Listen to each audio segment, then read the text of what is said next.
मुझे अंकल जी नमस्कार।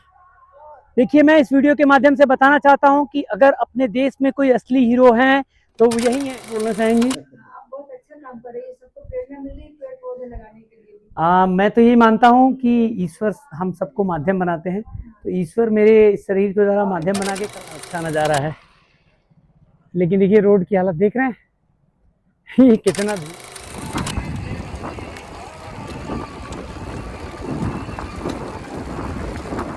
अच्छा नज़ारा है। लेकिन देखिए रोड की हालत देख रहे हैं ये कितना धूल।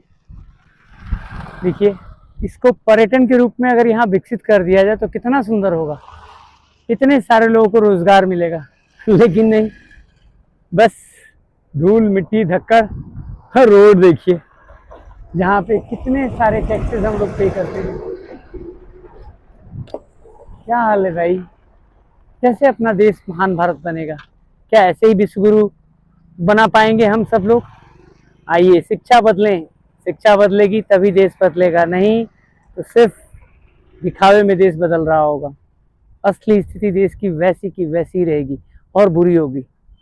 जागो भारत मैं धरापुत्र पंकज अखंड भारत निर्माण यात्रा पे 10 लाख पौधे के संकल्प के साथ और 10 लाख रियल हीरोज के सम्मान के लिए मैं निकल पड़ा हूँ। अभी मैं रास्ते में चलते चलते एक किसान अंकल जी नमस्कार। देखिए, मैं इस वीडियो के माध्यम से बताना चाहता हूं कि अगर अपने देश में कोई असली हीरो हैं तो वो यही है। ये देख रहे हैं फावड़ा चला रहे हैं। कभी आप इतनी धूप में 35 डिग्री टेम्परेचर है, इसमें आप फावड़ा चला के देखो, आपको पता चल जाएगा। कितने बजे से काम कर रहे हैं भैया आप? देखिए सुबह से काम कर रहे हैं ये, तो आप सोचिए ये कितनी मेहनत कर रहे हैं। और हम सब लोग हीरो किनको बोलते हैं? उनको जो टीवी पे दिखाए जाते हैं। असली हीरोज ये हैं, पर्दे के पीछे वाले हीरो, जिनकी अथक प्रयास से मेहनत से अपना देश तरक्की कर रहा है।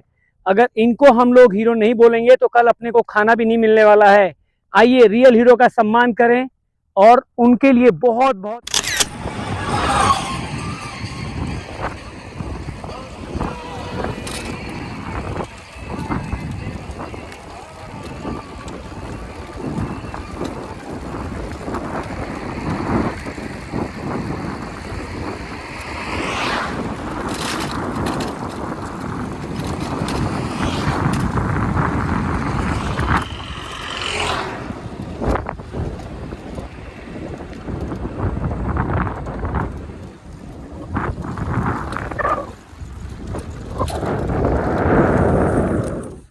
मैं धरापुत्र पंकज अखंड भारत निर्माण यात्रा पे भारत को एक करने, भारत को फिर से महान बनाने और भारत को फिर से विश्व गुरु बनाने की तरफ अग्रसर हूँ।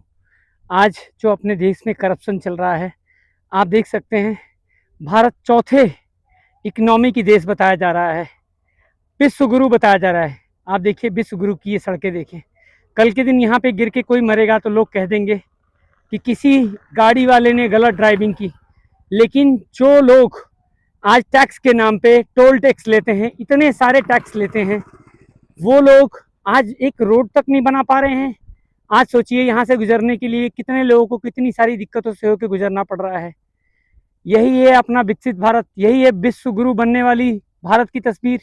ये सिर्फ एक रोड की बात नहीं कर रहा हूँ, ऐसा मैं भारत में बहुत सारे जगह ट्रेवल कर रहा हूँ। मैं बहुत सारे जगह ऐसे ही रोडों की हालत है, ऐसे किसानों की हालत है।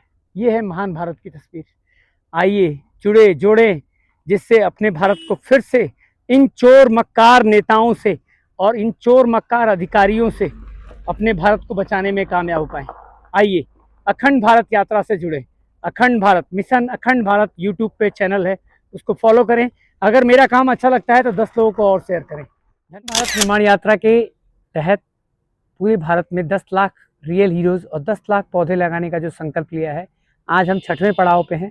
इस पड़ाव के तहत हम LBS कॉलेज आए हैं, जहाँ पे बहुत सारे हमारे गुरुजन जो हमारे बच्चों के भविष्य को संवारने में अपना समय त्याग बलिदान दे रहे हैं। आज उनको रियल हीरो के सर्टिफिकेट के साथ उनको पौधा वितरित किया जाएगा। आइए बने रहिए। अगर आपको सच में लगता है हमारा ये काम देश सेवा में सही है तो आप हमारे साथ जुड़ें और अपने साथ जो भी लोग हैं उनको भी जोड़ने की कोशिश करें, जिससे हम सब एक बन के बहुत सारे नेक काम करने में कामयाब हों।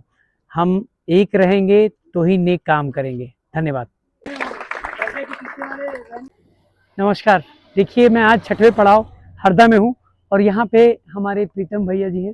प्रीतम भैया जी हमसे कल फ़ोन पे चर्चा हुई थी और प्रीतम भैया जी ने अपने घर से क्या लाए हैं प्रीतम भैया? मिठाई है और नमकीन है भाई साहब, आपके लिए थोड़ा सा अल्पाहार है और मठा ले आए हैं अल्पाहार। और ये माला किसके लिए लाए हैं भैया? ये माई की जो यात्रा आपके लिए संपन्न करेंगे ना, उस वाहन के लिए। ओह क्या बात है, पहनाइए आप, पहनाइए। वो पुराना वाला निकाल देते हैं। तो देख रहे हैं आप लोगों का प्यार। ये देखिए, यही कहते हैं जब ईश्वर के मार्ग पे हम होते हैं तो ईश्वर हर जगह सम्मान, साथ, सहयोग सब दिलाते हैं। आइए स्वार्थ से ऊपर परमार्थ की तरफ बढ़े। परमार्थ में ही जीवन में आनंद है। धन्यवाद। पहले गुरुकुलों में पढ़ाई जाती थी, उसमें बताया जाता था स्वधर्मा क्या होता है। स्वधर्मा के बारे में किसी को पता है? अब देखो इतनी इंपॉर्टेंट चीजें जो हम जानते ही नहीं है। सपोज कीजिए कि एक नदी है, एक जंगल है और नदी है, जंगल के आसपास नदियां होती हैं और वहां पे एक कंपटीशन हो रहा है जहां पे सबको कहा जा रहा है, सारे जंगल के जानवरों को, कि सबको पेड़ पे चढ़ना है। आप सोचो कितने जानवरों के साथ अन्याय होगा, होगा कि नहीं होगा?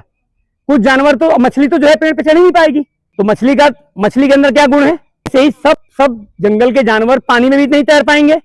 तो जब तक हमारे बच्चों का स्वधर्मा नहीं जाना जाएगा, कि जैसे अपने देश में इतने मेडल्स क्यों नहीं आते हैं, कभी सोचा आपने क्यों नहीं आते अपने देश में इतने मेडल्स? क्योंकि बहुत सारे बच्चे खिलाड़ी बनना चाहते हैं, बहुत सारी बच्चियां बनना चाहती हैं, लेकिन उनको खिलाड़ी बनाने के लिए जो माहौल चाहिए वो माँ बाप कहते हैं खेलोगे कूदोगे बनोगे खराब, पढ़ोगे लिखोगे बनोगे। बिल्कुल सही बात है, पढ़ोगे लिखोगे, लेकिन खेल की भी पढ़ाई होती है ना। खेल के कोच नहीं होते हैं क्या? लेकिन हम सब लोगों ने खेल को बिल्कुल खराब बना दिया। आज इसीलिए अपने भारत में सबसे बड़ा पूरे विश्व में डायबिटिक कैपिटल बनता जा रहा है, क्योंकि हम खुश रहना चाहते हैं और खुशी का हमें स्रोत पता नहीं है। तो हम कभी पिज्जा खाते हैं, कभी पानीपुरी खाते हैं, कभी बर्गर खाते हैं, कभी रसगुल्ला खाते हैं, कभी रसमलाई खाते हैं, और इस चक्कर में हम डायबिटिक होते जा रहे हैं। तो जब तक हम सब लोग नहीं समझेंगे, मैं बहुत सारी बातें नहीं करूंगा। आप लोगों का टाइम बहुत इंपॉर्टेंट है, क्योंकि समय ही ईश्वर का रूप है। ये समय दोबारा हमारे जीवन में कभी जो हमने दे दिया, जो आपने हमें दे दिया, हमें सुनने में, आप सबका बहुत बहुत आभार। मैं पूरे भारत में मिशन अखंड भारत के नाम से यूट्यूब चैनल मैंने बनाया है, जिसमें मैं सबको बोल रहा हूँ कि आइए हम परिवार के रूप में जुड़े।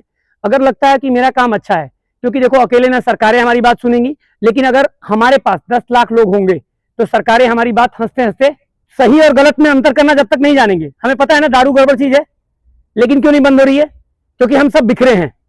नमस्कार दोस्तों, मैं धरापुत्र पंकज अखंड भारत निर्माण यात्रा, जो 10 लाख पौधे लगाने के संकल्प से और 10 लाख रियल हीरोज को सम्मान देने के संकल्प से निकला हूं, अपना घर अपना व्यवसाय छोड़ के।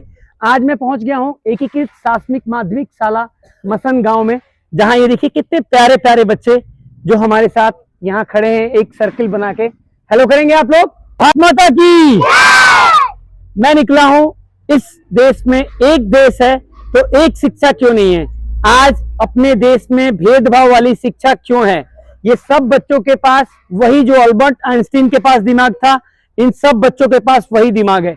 आइए हम सब मिलकर अपने भारत देश में जितने भी ऐसे महान लोग बैठे हैं, उन लोगों से रिक्वेस्ट करें कि अपने देश में एक देश एक प्रकार की शिक्षा हो। भाषाएं अलग हो सकती हैं, लेकिन शिक्षा का जो प्रारूप हो, किसी को ऐसा ना किया जाए किसी को कुछ पढ़ाया जाए, क्योंकि ये सारे बच्चे अपने भारत को विश्व गुरु बना सकते हैं। ये सारे बच्चे ईश्वर की संतानें हैं। अगर इनको हम सही शिक्षा देने में कामयाब नहीं हुए तो ये अन्याय होगा इन बच्चों के साथ। सही बोल रहे हैं? आप लोग चाहते हैं सबके साथ एक जैसा भाव हो? चाहते हैं किसी 10 लाख पौधे और 10 लाख रियल हीरो के सम्मान के उद्देश्य से निकला धरापुत्र पंकज। ईश्वर ने जो हमें माध्यम बनाया है, आज छठवें पड़ाव से 7वें पड़ाव की तरफ अग्रसर हूँ। हरदा शहर पीछे छूट गया है, अब छनेरा की तरफ हम आगे बढ़ रहे हैं। ये देख सकते हैं खंडवा का नेशनल हाईवे रोड है। आज पूरे दिन भर में मैं क्या क्या करने वाला हूँ, इस वीडियो में शाम को एक साथ आपको देखने को मिलेगा। बने रहिए इस भारत निर्माण यात्रा में।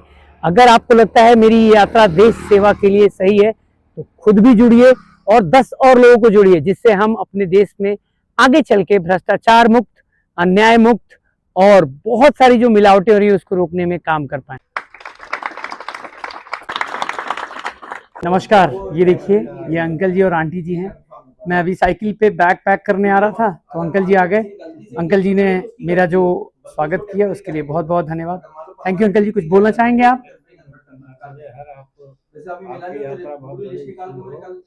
थैंक यू सो मच, बहुत बहुत धन्यवाद। काम कर रही है नमस्ते, आप कुछ और बोलना चाहेंगी? आप बहुत अच्छा काम कर रही है, सबको प्रेरणा मिल रही है पेड़ पौधे लगाने के लिए भी। मैं तो यही मानता हूँ कि ईश्वर हम सबको माध्यम बनाते हैं, तो ईश्वर मेरे शरीर के द्वारा माध्यम बना के करवा रहे हैं। मैं एक माध्यम और निमित्त हूँ। बस यही सोचता हूँ, यही सबको बोलता हूँ कि जितना हम इस बात को समझ लेंगे कि हम इस धरती पे करने वाले नहीं है, कर्ता कोई और है, ये शरीर बस माध्यम बनता है। जब उस कर्ता को हम पकड़ लेते हैं तो हमारे जीवन में आनंद ही आनंद रहता है, जिस आनंद के लिए हम जीवन में लालायित हैं। धन्यवाद, बहुत बहुत धन्यवाद। नर्मदे हर, नर्मदे हर।